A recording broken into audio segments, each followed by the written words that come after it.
You're watching Packers Total Access Live, your daily source for Green Bay Packers content, created for the fans by the fans. Hit like, subscribe, and turn on notifications so you know whenever we go live. Don't forget to follow us on Twitter at Packers_access. Go Pack Go. Enjoy the show.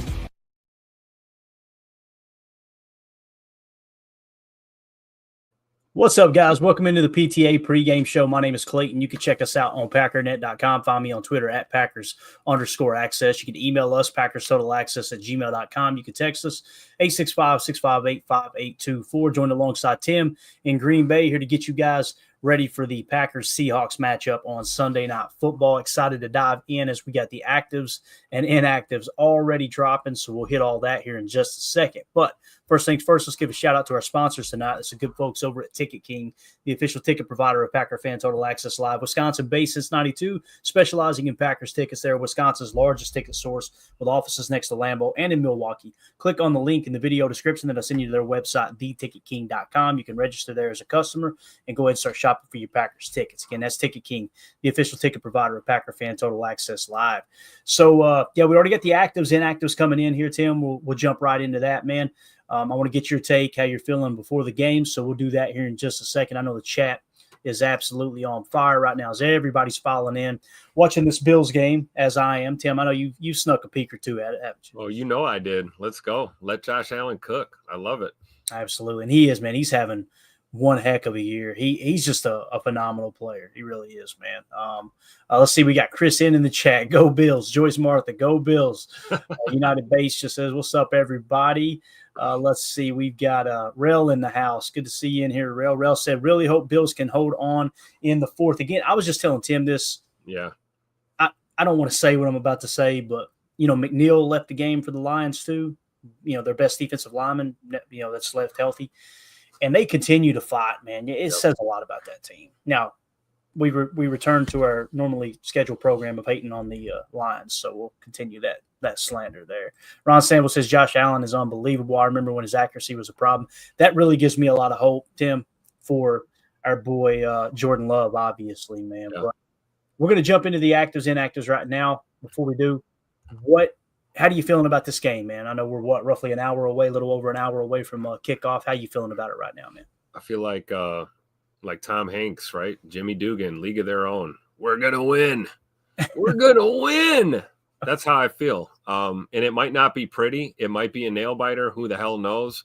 But we're leaving Seattle with a dub tonight. I feel it. Yeah. Speaking it into existence. I like it, man. I like the optimism. I really do, man. And I think we've got a good shot at winning this ball game. It's going to come down to the same things that it always does, protecting the football, controlling the penalties, which we mentioned. They're a team that's more penalized than us, but we're on the road. That crowd's going to be loud, obviously, so that's going to be an issue. We've got the officiating crew that has thrown the most flags this year, so that's a real thing too, right? You got to be prepared for that. So we'll like I said, man, just go out there and try to protect the football. And I don't care if you win by 1 point, just try to get that dub, get back to Green Bay, and that's right. Start locking down the playoffs. As you guys may have heard, the Chicago Bears are officially eliminated from playoff contention with 4 weeks. Playoffs? It was just the other day, Tim. Everyone was saying, man, this is the most talented roster that any rookie quarterback has ever had. And, we're taking back the North, and we're never giving it back, man. Yeah, Ryan Poles. Okay. Ryan Poles about to take his ass down the unemployment line, what it sounded like. So we'll see how that shakes out. You know what I'm saying? Yes, but, sir. Anyway, people were going, that's mean, Clayton. I've been in the unemployment line a couple of times myself, Bob. So calm down out there. Put your stones back in your robes, okay? Everything's all right. So active tonight, Corey Ballantyne is active. As far as inactives for the Packers, wide receiver Malik Heath, safety Javon Bullard, no surprise there. Cornerback Jair Alexander, no surprise there. And offensive lineman Jacob Monk are inactive. So that means Edgerrin Cooper, good to go. All the people that we were not really concerned about, but we're expecting to come back, seem to be good to go here, Tim. So what do you think of that? Anything catch you off guard there in terms of I think Corey Ballantyne being active is a little bit of a surprise to me. Yeah, that's a pleasant surprise, right? The silver lining there. We got another corner available. And, Ballantyne's a vet, man. This guy knows how to play the game. And having him available and on the field is going to be crucial. I don't care if he plays 20 snaps, whatever it is, but we're going to need all the help we can get there on defense. So that's a little glimmer of hope there, silver lining for sure. Yeah. So again, there was your actives for the Packers Seahawks game as we get closer to kickoff. We're just a little over an hour away now. What I figured we would do too, if anybody has the Seahawks actives and inactives, matter of fact, let me close this out and see if I can go find it real quick. If you want to hit on a couple things in the chat, go right ahead, Tim, or just your initial thoughts on the game. Anything changed since the last time we spoke? And I'm going to see if I can find these inactives here for the Seahawks. Too old for this Bo revenge game. I like it. Let's get Bo Melton involved a little bit in this offense. Also, Prince in the chat. Oladapo, Rochelle, and Ballantyne all active. So there's some guys right there. We might get a couple glimpses at KT Oladapo back there in the secondary, which is awesome. And if push comes to shove, good old Rob Rochelle back there too. We got Scoot and we got Scooter. So we'll see how this team looks today, man, because it's going to be all hands on deck to get a win out there at Lumen Field there. But I do feel like, these guys helping out the secondary is it's going to be crucial. And I think Prince is right. Like, there clearly is a cause for concern without Jair, and how that it's not just missing Jair and his play and what he brings to the table. It's the fact that now we have to move Keyshawn back to the slot. We don't have Bullard available. It's like all these pieces kind of offset each other. So I agree with the decision by the staff here to go ahead and activate these guys and, throw them out there and let's see what happens, because we may need any and everyone tonight to get this dub. Yeah. And, man, if they're going to continue to run Jackson Smith and Jigba across the middle with those slants and digs, let's see if Edgerrin Cooper can get a hat on tonight. You know what I mean? Let's play a little pop on and make them think twice about that, because JSN's having a hell of a year, no doubt. Here are the inactives for the Seattle Seahawks. Running back Kenneth Walker III, no big surprise there. We kind of talked about it. Trey Brown, cornerback. Tight end Brady Russell. Linebacker Trevis Gibson. Wide receiver Cody White.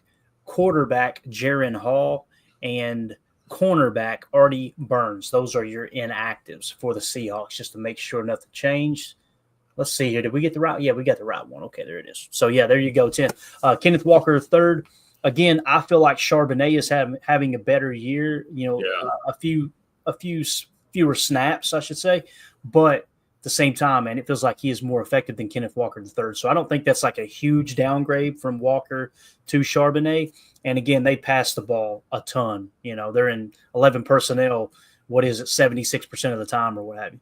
Yep, absolutely. So, whatever run game that they do choose to utilize today, I don't think it's going to really miss a beat.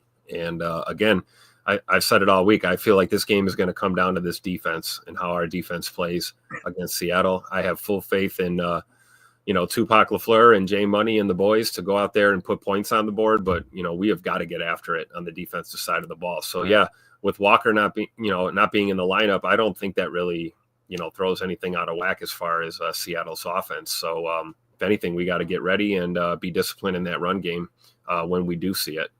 Yeah. For sure. Harry Cheese in the chat says, I want to see one of our linebackers jump past for an INT tonight. And again, keep this in mind there, Harry, Sir Harry. Geno Smith, he got 12 interceptions on the year. Yep.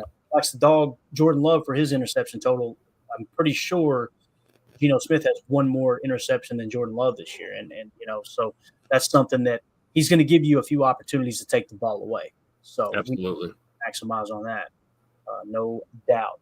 I love it, especially like you were talking about. Maybe we do a little spy tonight, and there's an opportunity for these linebackers to get their hands on the ball. We've seen Quay do it all year long. Quay's got his mitts on the ball, 4 or 5 times, and can't seem to come up with the pick. Maybe tonight's the night that our linebackers get it done. We get a tip pass at the line, or maybe jump in a route and getting the pick. I'd love to see it. Yeah, definitely. And it looks like the Lions just scored, so they're cutting it within 10 now. So you had to say something, Clayton. I know it, man. Hey, listen, I'm going to talk that trash, Tim. You already know. You see it, you got to say something, right? That's right. All right, so let's kind of comb through Packers Twitter. We can't play this video for music purposes. Obviously, they'll get us with a copyright, but you can see they're getting everybody amped up on Twitter today with a little intro to the game. I think this is going to be a dandy, man. I really do. Anytime the Packers Seahawks hook up, it seems like something wild tends to happen. You guys remember the Fail Mary game? Man, what a disaster that was, obviously. And I'm excited to see what this Packers team can do on the road this time around. Now, you guys know we are wearing the whiteout unis. We talked about that earlier. I think it was yesterday we had mentioned it. So the same uniforms that we wore at home, the all whites against the Houston Texans, we will have on tonight, which really the only difference is the helmet, the helmet and the obviously the white pants on the white jersey as well. I love that uniform, man. I think it's awesome. I think we got some good juju going with that too. So let's keep it going, right?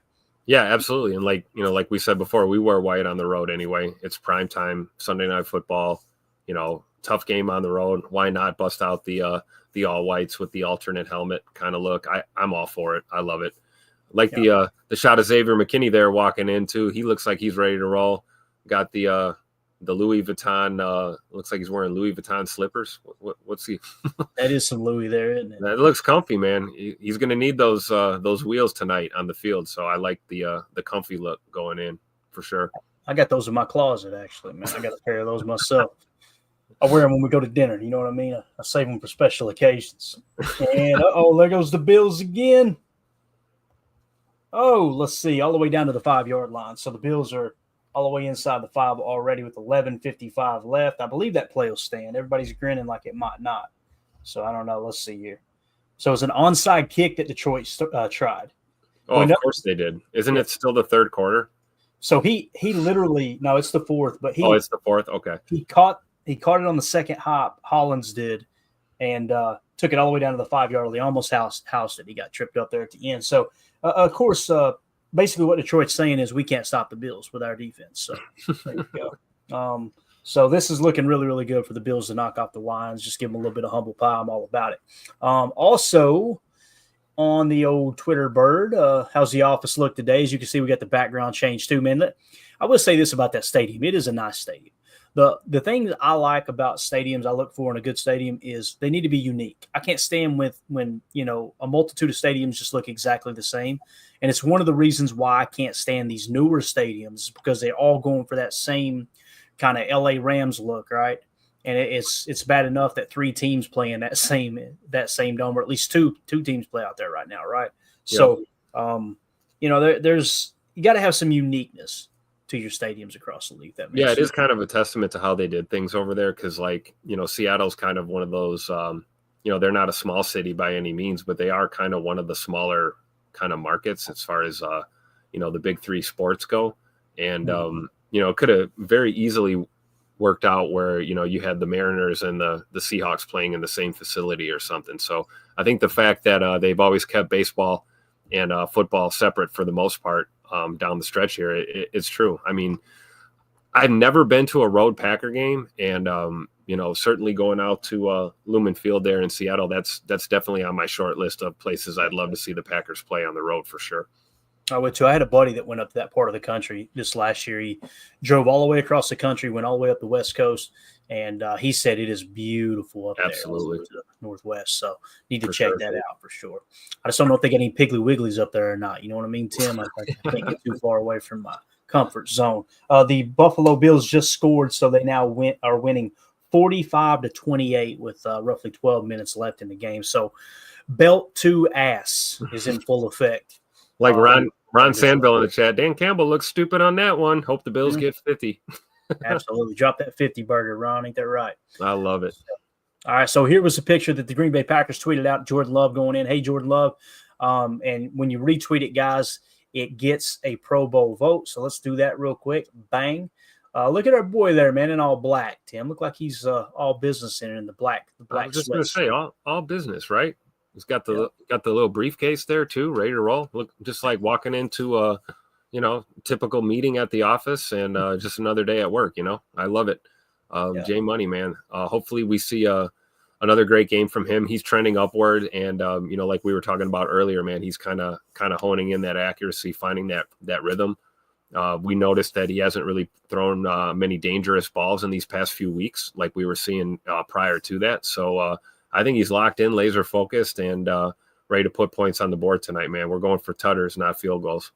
Yeah, I would like to see them have just an absolutely dominant performance. Again, win the ball game first and foremost. Don't get cute, but boy, how cool would it be to come out of there with like a 20-point win and drop 45 on the Seahawks? That would be Absolutely. great momentum to go into next week for sure.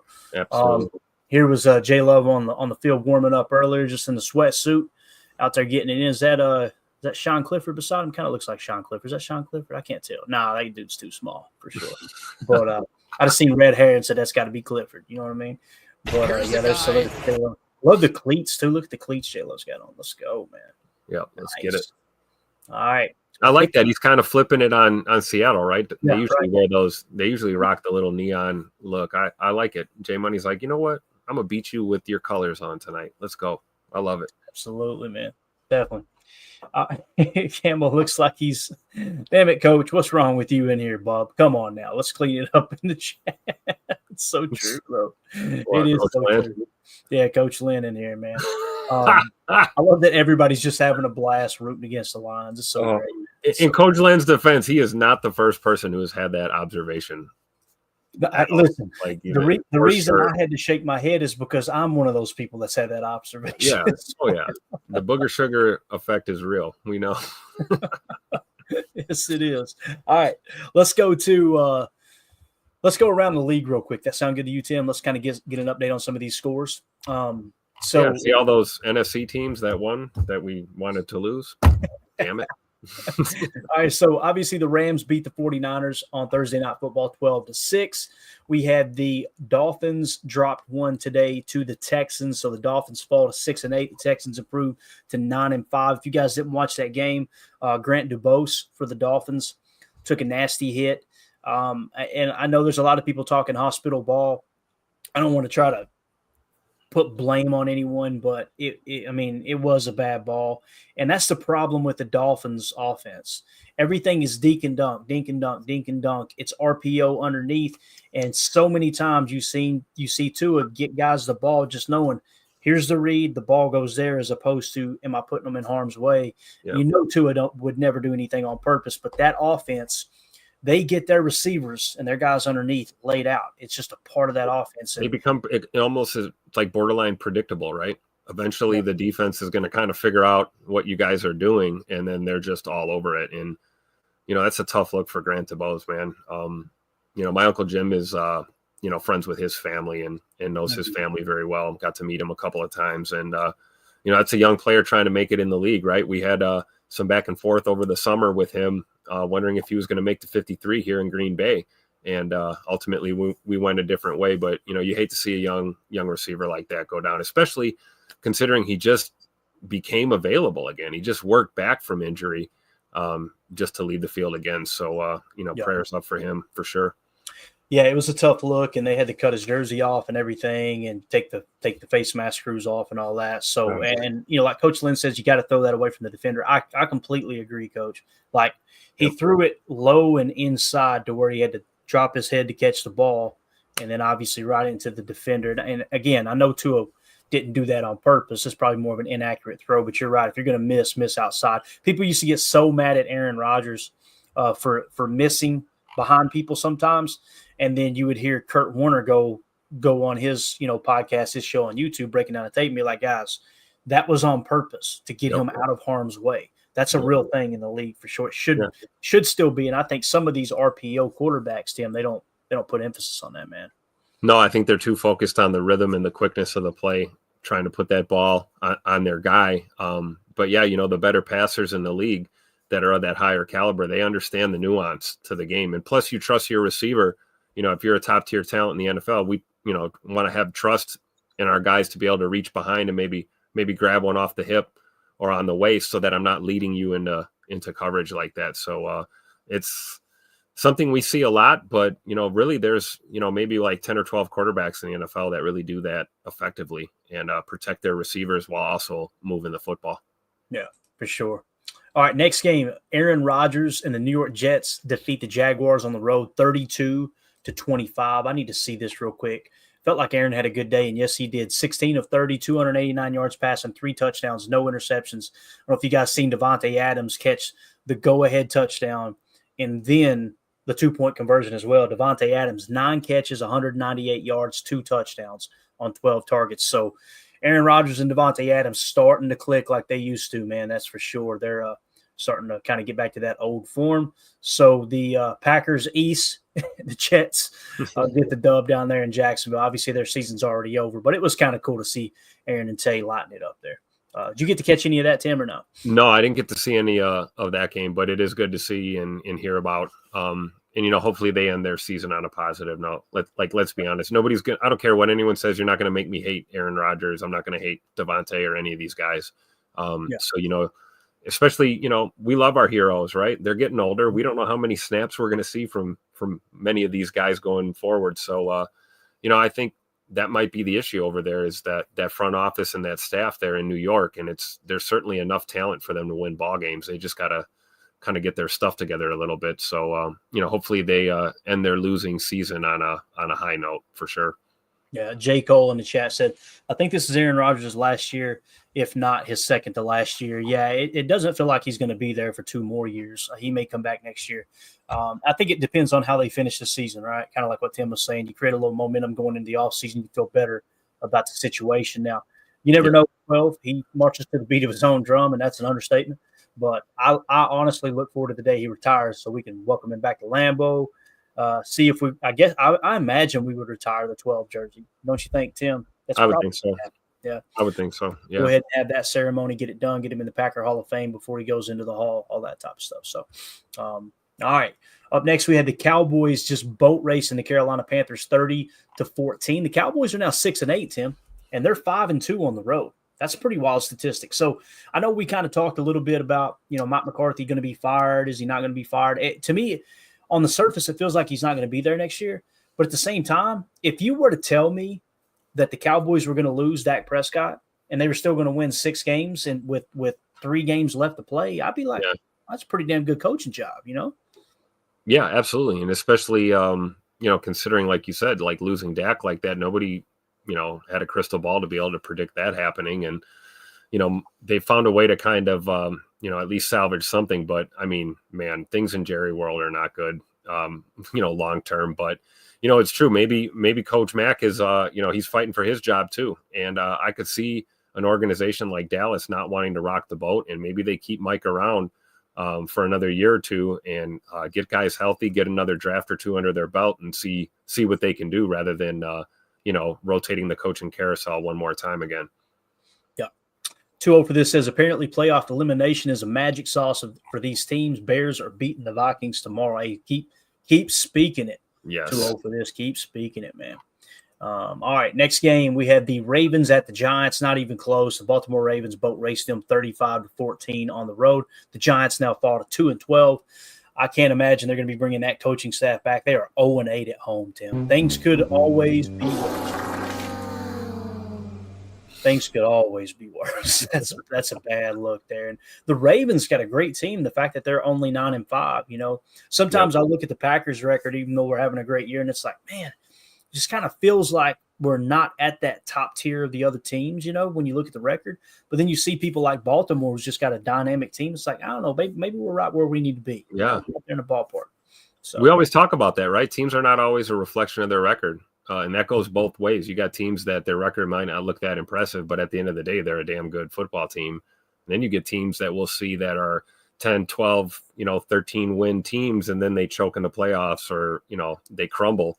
And they're kind of, not as good as their record would, lead you to believe. So I think it's everything is you want to evaluate a team based on what they're doing on the field and looking at the metrics and, the wins and losses are, that's all that matters. But at the end of the day, it's any given Sunday, right? Anybody can beat anyone. And, you don't want to put too much emphasis on the record for sure. Right. Yeah, definitely. And the Lions are now back within 10 points, 8 minutes left, man. This game right here. I mean, they've already scored a total of 80 points in this game. That is crazy. So 2 of the best offenses in the league for sure. That is a testament to Detroit, right? They just will not lay down. They're not going to go away. Buffalo is trying to bury them right now, and they can't quite do it. It seems like they got fight in them, man, for sure. All right, next game. This was a heartbreaker. The Washington Commanders at the New Orleans Saints. They get the win 20-19. If you guys watch that, Saints go right down the field, score with no time left, right? And they decide to go for 2 as opposed to kicking the extra point to send it to overtime. I want to ask your take on this, Tim. And hopefully I haven't tipped my hand on whether I agree with them making that decision or not. Do you think that's the right move? When you go down and you score with no time left, you just think, hey, kick the extra point, take it to overtime? Tie the damn game and try and win in overtime. Like, are you kidding?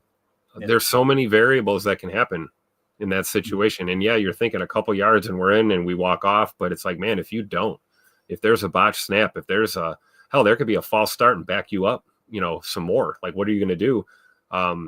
I think, I get the logic though, right? Momentum. We just scored. Hey, we got the momentum on our side. Let's just punch it in again and walk off with the dub. But me, I'm playing it safe, man. I'm tying that ball game and going to the coin toss and seeing what happens, Naturally, that's how I feel too. But I always try to question my own belief system. You know what I mean? Like when I feel really strong about something, it's like, all right, let me back up a second. Think, am I looking at this the wrong way? Especially when so many professional teams treat that the opposite way. Like, hey, let's go for the win right now. I guess you got a 50% chance of getting that 2-point conversion, right? Sure. And with how the rules are in the NFL right now, I'm just playing devil's advocate here. Again, I side with you. I think I still lean towards what you're saying there. 50% chance of getting that 2-point conversion. Well, if you send it to overtime with an extra point, there's a 50% chance you lose the toss, right? Yep. And then there's probably even more of a chance that something could go wrong after that point. You know what I mean? So I can understand, I can also understand the mindset now of, hey, if we can't gain 2 yards right now, we don't deserve to win the game. Yep. I can see that. But with that being said, I think I still side with you. I'm probably taking the extra point and going. Yeah, I mean, if you're just asking me, right, like put your coaching hat on, I'm probably going to just tie the game. But I do understand the logic. And hey, like we always say, right, if it would have worked, oh, of course, it's the right call. Genius. What a brilliant move. If they get in and score and win the game, everyone's going to say it's the right call. So, I think there's logic on both sides. But yeah, personally, me, I'm playing it a little more conservatively there at the end. Yeah. All good in the chat said it was the right move for New Orleans. All right. Ron Sample says right choice, 2 yards to win. That's kind of the mindset we were just talking about a little bit. J. Cole points out Saints have nothing to lose. That was the part that sucked for me as Packer fans. Like, I'm thinking play to overtime, and I'm like, well, they're pretty much out of the playoff hunt. If they get it, awesome. That's a cool moment at home, right? If they don't get it, we get a better draft pick. And I'm going, let's don't think like that. Let's try to win this game. So it seems like the chat, though, is definitely on board with go for the 2. And I can understand that. I really can. I don't think it's a runaway either direction. So the Buffalo Bills are now still leading 45-35. Second down, clock's ticking. 5 minutes left. After this snap will be under 5 minutes, as they look like they're pretty much on pace to win this ball game. I feel pretty comfortable about it. I think Josh Allen just had a huge run just now too. So next game, Bengals at the Titans. The toilet bowl here. The Bengals win 37-27. They said Joe Burrow had another game. Tim, I think they said 6 straight games that Joe Burrow has had 3 touchdown passes. That is insane, dude. But obviously threw 2 picks today as well. It wasn't enough to help Mason Rudolph and those Titans get the win, though. Looks like Will Levis played. He just threw 3 interceptions. They said, get your butt out of here. Get your butt outside, I think is what they said, Tim. So, sit your butt outside. Not looking good for Will Levis as the Bengals get that big win there on the road. And the Titans, obviously, they got a lot of changes to make there. Do you remember – I'm trying to think of his name. John Robinson? Their former GM who used to work with the Packers front office. I honestly believe that former GM is the reason we got Malik Willis, because he drafted Malik Willis. He loses his job. I guarantee you Goody went to him and was like, hey, give me the scoop on Willis. Okay, cool. We're going to give up a 7th-round pick for him, right? So he is going to be one of the front runners to potentially get a general manager job this coming year. And it kind of immediately I thought he might be the one to come calling for Malik Willis on a trade if he does get a job. That was the quarterback that he fell in love with. And obviously it seemed like a pretty good move, seeing that the Packers had so much success with him filling in for Love while he's banged up, Yeah, and you got to think that hindsight's 2020, right? And the Titans are probably regretting that move, I would think. I would think so, too. Chiefs at the Browns. The Chiefs boat raced them 21-7. The Browns fall to 3-11. The Chiefs improved 13-1. Patrick Mahomes got a little banged up there at the end. They took him out of the game. They taped up his ankle. He did get twisted up pretty bad on that play. It looked like he walked out of the locker room a little later, and then they put him on a cart to get him out, I guess, to the other areas. So I think he'll probably play next week. Although they put themselves in a position at 13-1 to sit him coming up, and try to get him some rest. So Chiefs are continuing to cheat, though, man. Yeah, I mean, that's what that team does. We always talk about the refs, right, and how they have their favorites and everything, but Kansas City's still a really good football team. I mean, you can't deny that. They're well coached, and it doesn't seem to matter how their personnel changes. They've had guys hurt up and down the roster these past 5, 6, 7 seasons and find ways to win championships and win ball games. So you can't take that away from them. It just sucks that they seem to get a little help, here and there from certain guys. But yeah, I mean, I think if you're Kansas City right now, you're probably not, I'm not going to use the word coast, but you're probably thinking, down the stretch here, this last handful of games, is it really worth risking some of your top tier talent that you're going to need in the playoffs for sure? And then, they've got that first round bye in the waiting as well. So a lot to think about. Yeah, for sure. Next game, Buccaneers at the Chargers. Buccaneers coming in, I think they were 8-5, so they get the win today, improved to 8-6. They won 40-17. This is what you're talking about, getting close to the playoffs and really starting to hit serious momentum. Baker Mayfield got that offense humming in Tampa Bay, man, as they beat the Chargers. It all year, man. Do not let these guys into the damn playoffs, man. And it's starting to look that way, man. Tampa is one of those teams. They can either show up and crap the bed, or they show up and destroy your season. Yeah, and look at Baker, 22 of 27, 288 yards, 4 touchdowns, 1 interception. Just absolutely dominant. Here's a guy, and that's a guy that is in Carolina. You guys remember he went to Carolina for a year. They had him on the scout team playing defensive line. Think about that. And look at where Carolina's at as an organization, right? So right. Really, really interesting. All right. Next, Steelers at the Philadelphia Eagles. This was a pretty good game. It was pretty close most of the way through, as it was tied up there after halftime. And then, of course, the Eagles and Vic Fangio completely blanked that Steelers offense. One of the best offenses in the league last I checked. Blanked them in the second half as they get the win 27-13. So the Eagles improved to 12-2. Obviously, this is one of the teams that beat the Packers there. I think it was week 1, right, in Brazil. So they're 6-1 at home. They're 12-2 on the year. One of the best teams in the NFC. It's definitely Lions, Eagles, and then a bunch of other teams for sure, man. So Eagles, let's see what they did in the passing game. That's been a big topic here lately. Yeah, Jalen Hurts, 25 of 32, 290 yards passing, 2 touchdowns, no interceptions. Had a hell of a day.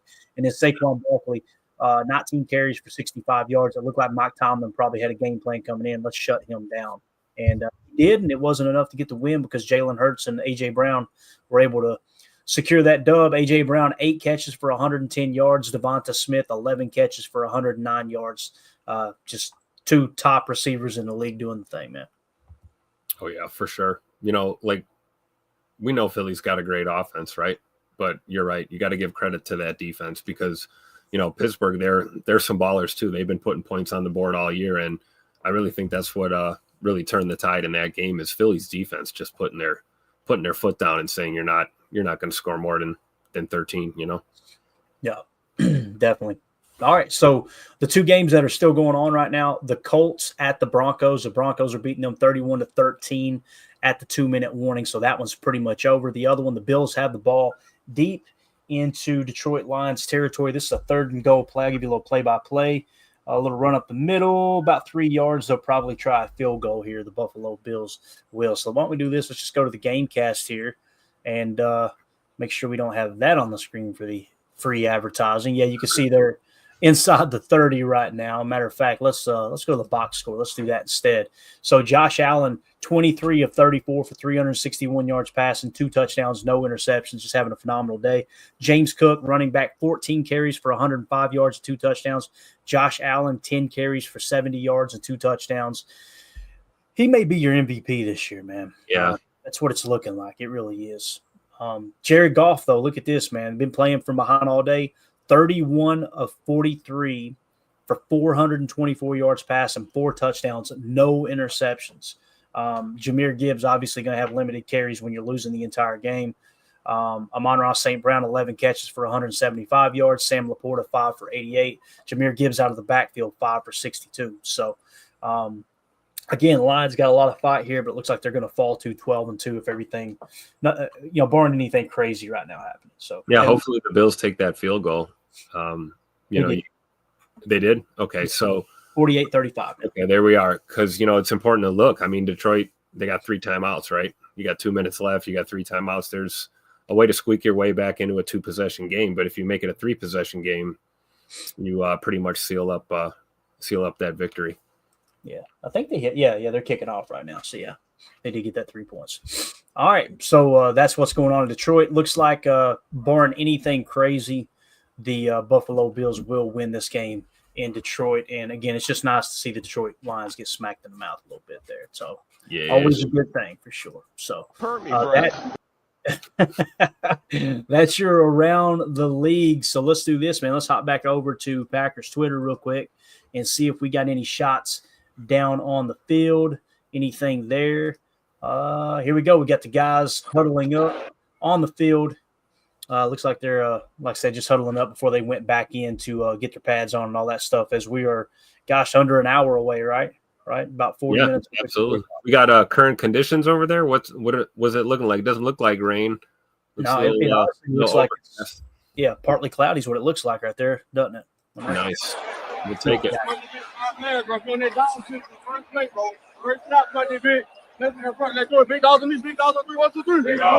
That's Elton Jenkins right there being a leader. I love it. Love Big E, man. Yeah, Big E breaking it down there at midfield. I'll do that, Tim. I'll go real quick, and if you want to hit on a couple things in the chat, I'll go pull up the latest weather report here real quick and see what we got in Seattle. Make sure that rain didn't get moved up before the end of the game here. Harry Cheese with the 13-point game. There's still a chance the Lions make this annoying. Totally with you on that one there, Cheese, for sure. Let's see what else we got. J. Cole in the chat. Should have been 50 for the Bills. Yeah, there's a holding call that we're already complaining about. These doggone officials for sure. Coach Len in the chat. Yeah, right. Elton Jenkins here getting the team ready. Coach Len says, no penalties today.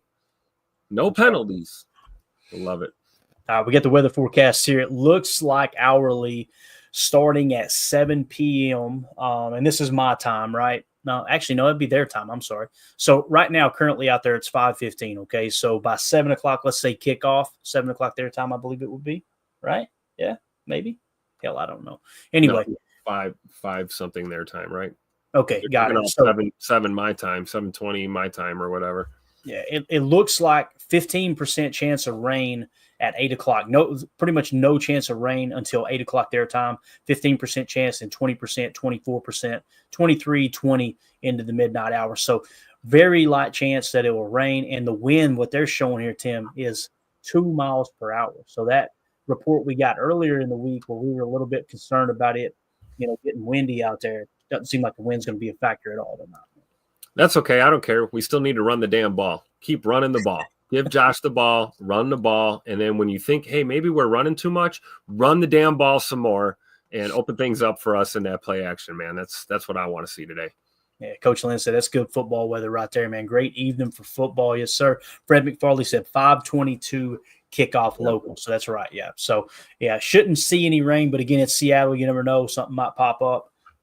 We'll hopefully that'll hold off and we can just get a nice clean game of football here tonight in Seattle. Tim, anything else you want to hit on, man? Anything else you guys in the chat? You got a topic, a question, anything like that, fire away as we're getting closer to kickoff here. And we'll keep an eye on Twitter to see if any other news might break before we get into it. I guess, me being Mr. Defense, just like we, at the top of the show, we talked about, the guys that are active, right? We got Rob Rochelle active. We got Ballantyne active. We've got extra personnel for that secondary. Seeing Oladapo active, that gives me a glimmer of hope too. Maybe KT can go out there and play some safety, and then we can move Evan Williams to the slot or to the boundary on occasion if we need to. But I think it's going to come down to how this defense plays, and that's really at the forefront of my mind. I'm anticipating big games from at least one or two of our corners. I'm thinking for sure Carrington Valentine and Keyshawn Nixon are gonna step up tonight, and I'm hoping we get a wild card out there. I'd love to see a great performance from Eric Stokes, who is long overdue for a hell of a game. So just trying to root for our secondary defenders tonight for sure. Yeah, I was trying to comb through real quick and see if we could get a Grant DuBose update. Obviously, he went to the hospital. I'm seeing no updates right now. People are asking as short as 51 seconds ago. Here's an article. I don't know if it'll let me open it. I definitely won't put it on the screen. I'm just going to try to go over it real quick and see if they have an update here. As it says, head coach Mike McDaniel told reporters after the game that the team received positive feedback from initial tests on DuBose. The receiver will remain in Houston for the night. Quarterback Tua Tagovailoa took some blame for the situation, telling reporters that his ball placement could have been better. And that's what a leader does there, right? So, yeah, exactly. So, hopefully, again, everything's okay there with DuBose. Everything I've heard about him, the brief time we had him here in Green Bay and we kind of covered him, everyone talks about how he's just a hard worker, right attitude. I mean, it's obvious there's a reason the Dolphins went and snatched him up and said he was worthy of a spot on the 53-man roster. So, definitely thoughts and prayers to him and his family. Yeah, for sure. Really good dude. And, above being a good football player, a good person. And you want to root for those people, right? And let's be honest. I mean, the fact that we were just so loaded in our wide receiver room is probably the reason he didn't make the 53 here in Green Bay. I don't think it has anything to do with, his level of talent. It's just there's a healthy crop of young receivers waiting in the wings. And it's just tough to fight your way onto a roster spot, Yeah, Coach Lynn in the chat. Good job taking the blame. Tua, number one Packer fan. Grant is a great player for sure. Let's see here. Cody McDougal says, Lucas Van Ness better be ready to eat with Enigbore. Gary will be doubled. I could see that happening. I could see them doing a little chipping. LVN, man, showing some promise. I'm excited to see what he does. And by the way, we got the wheel ready for tonight. Matter of fact, I've got it right here. I'll just tell you guys how many are on there. 131 entrants tonight for a chance to win a jersey just like this one right here, autographed Lucas Van Ness jersey from I love it. Authenticity, all that good stuff along with it. Going to be a lot of fun giving that away. Tim, I think LVM, again, I'm not like sold on, hey, he's going to be a solid starter alongside Gary, but you're seeing progress now that he's getting more snaps, his pressure percentage up to 9.5% now. Love to see him come out tonight and kick that over 10. That would be absolutely awesome. Because 10 is kind of that's that line where you go, okay, anyone with 10% or more, they're an effective pass rusher. And obviously pointed out TJ Watt's actually sitting at 10%. Going into this week he was. So what do you think about LVN though, man? No, I agree with Cody's comment here. Van Ness and JJ and Enigbare both got to be ready because we know how Half is going to call it, right? If they want to throw doubles at Rashawn, then I'm sure Coach Half will be perfectly content to let Rashawn Gary occupy two blockers all day long and just eat with our other guys. So it's going to really be about how guys pick each other up out there on defense. But, LVN, I think, is starting to hit his stride, and tonight is going to be a really good indicator of, like, how he's going to finish this year out. If he puts together another really solid performance, that's going to be great for us because – he's going to have his opportunities, right? He's going to get a chance tonight, and, you got to show it, man. Yeah, for sure. Let's see here. Fred McFarley in the chat said, jersey night on the show. I like it. Going to go grab my number 14 Hudson jersey. Let's go, man. There's a guy. My next jersey is I'm going to try to get a custom one made. That's my goal. I want a Curly Lambeau jersey. So I'm going to try to find someone, whether I can go through Mitchell and Ness or whoever. I might just have one custom made. I don't care. Pick one of those 97 numbers that he wore when he was playing, whatever day of the week it was, whatever jersey you were borrowing. I found out I actually asked one of the tour guides when I was up there this year, and he'd been going to Packers games since the 50s, older gentleman, just absolutely awesome. I asked him, I'm like, so what jersey is like dedicated to Curly Lambeau? And he said, number 1.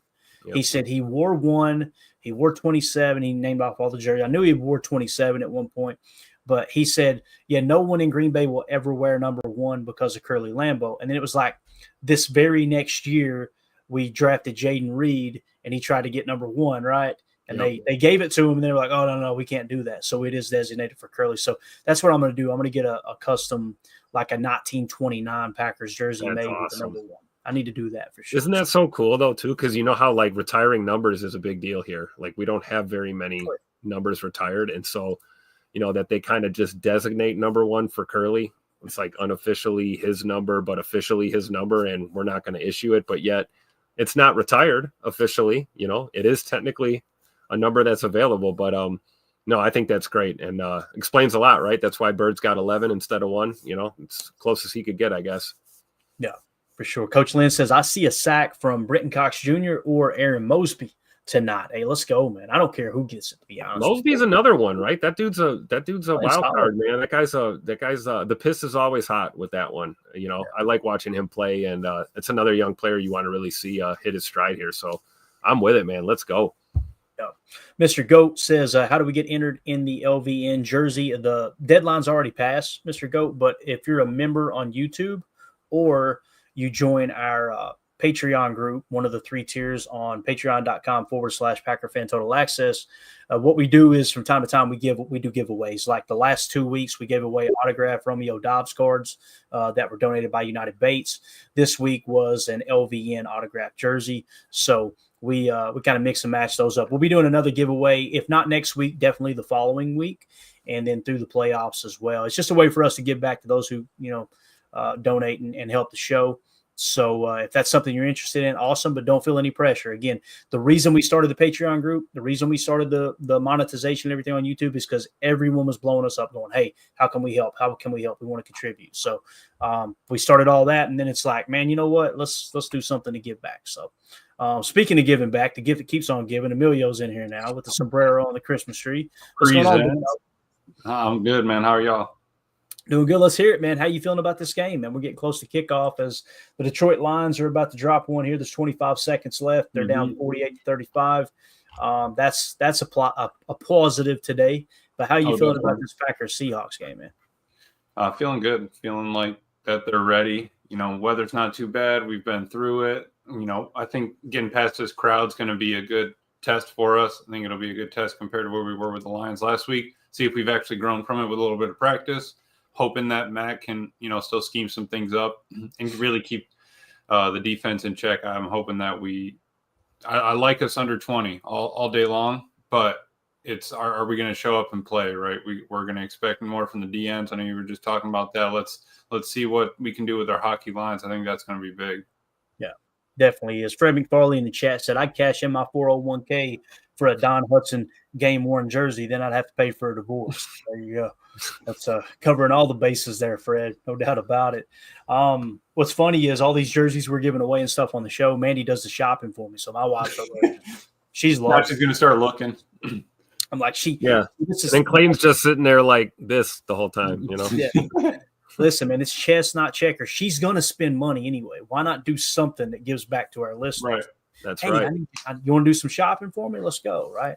So we got our captains announced here tonight for the Seahawks game. Christian Watson, Eric Wilson, and Isaiah McDuffie. I love it, dude. Sounds like it's going to be a big game for the backers then. If you have 2 of them set at captains, I would say that. Which means probably not as much Coop and Hopper like we were wanting, but if they're going to show up and play, I'm down.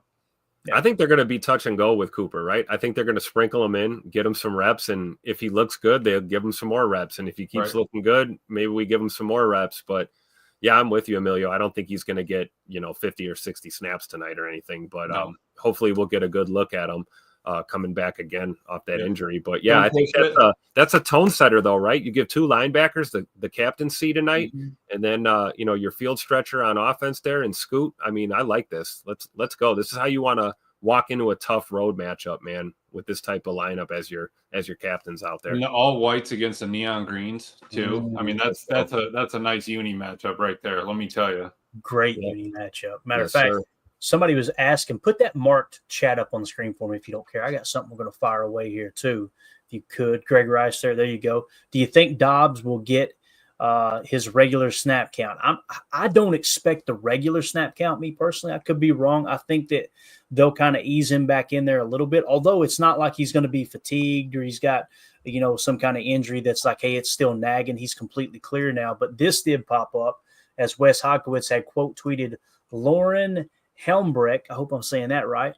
Romeo Doubs is wearing a Guardian cap as he returns from concussion protocol. You can see they got the color scheme. It looks like an extension of the helmet that they've been doing this year. I don't have a problem with that, to be honest with you guys. I think that's cool that they went that route this year for some players. Like, make it as safe as possible. I know it looks a little gaudy, but hey, it looked a lot worse. It looked a lot worse when it was like that tan color just over the helmet. You know what I mean? Like, come on now. Yeah, that's true. They've definitely stepped up the style points for the aesthetics on these. And hey, at the end of the day, right? Like, it doesn't look cool to wear a seatbelt, right? But you put one on so you don't fly through the windshield of your car. I got nothing against guys that and again, this is not a requirement, it's a choice. The players have the option. You've got Rome, who's missed 3 games here, with a concussion, and he's seeing his first action. I don't fault him at all for wanting to wear a little extra protection out there, especially if it keeps him on the field longer for us, right? Right. Yeah, definitely. And so the Lions are now trailing 48-42. There's 12 seconds left. They're trying an onside kick, and I believe the Lions got it, boys. And boom goes the dynamite. Are you serious? Let's see. Hold up a second. Let's see here. Oh my gosh! They kicked it right in the middle too, and they just all cracked skulls. Let's see what the officials. They're trying to pull everybody out of there. I'd hate to be on the bottom of that pile, man. That'd be like on the bottom of the pile with the last Budweiser pony with Uncle Bill fighting over that. Oh no! Let's see here. Hold up. You're looking for. It's just suspenseful. They are not moving either. Everybody under the pile is worried about their ankles getting turned. What's the score right now? 48-42, 6-point game. Oh my gosh. Well, it's going to come down to a Hail Mary if the Lions get it. Boy, they're still trying to pull them off. Looks like the Bills have it. All right, there we go. Hold up. We're waiting for the official signal. The Bills got it. The Bills play. Yeah, there it is. All right, the stripes finally set. All the Bills players are saying it. But all right, so that's it. It's over. 2 timeouts, but obviously 12 seconds. You'll kneel 3 times, and this thing is over. So that means all the more reason to beat Seattle tonight, right? Like, let's go get a win here. We got Detroit finally picked up their second loss. Let's get our dub tonight. Yeah, definitely. All right, Ryan Wood tweeted out, "It is chilly in the Lumen Field press box in a way that is not enjoyable. Not that anyone cares at home. It's just a long way to Sunday night kickoff. And now I have mused. Less than 30 minutes to go before game time." Yeah, I don't think that's a very good tweet when fans are, all across the country would love to be there in the house and you're getting paid to cover the team and you're complaining about the temperature. Oh, the press box is cold. Where? Grab a couple extra, hand warmers. And by the way, Ryan Wood, Milwaukee makes great M12 heated gear. Okay, let me tell you, it's got 3 heat settings. 3-hour different time. I mean, 2, 3. Come on now. We could get a vest. They got a sweatshirt. They got an over jacket, camo. I mean, heard it from a fan right here. There you go. I'll tell you this, man. Complaining about the temperature in the press box reeks of. You hurt me, Brett. That really feels like that, to be honest with you. So let's see. Anything else we got here? Bill Huber said, "Home game for me. Weekend filled with 7th grade basketball.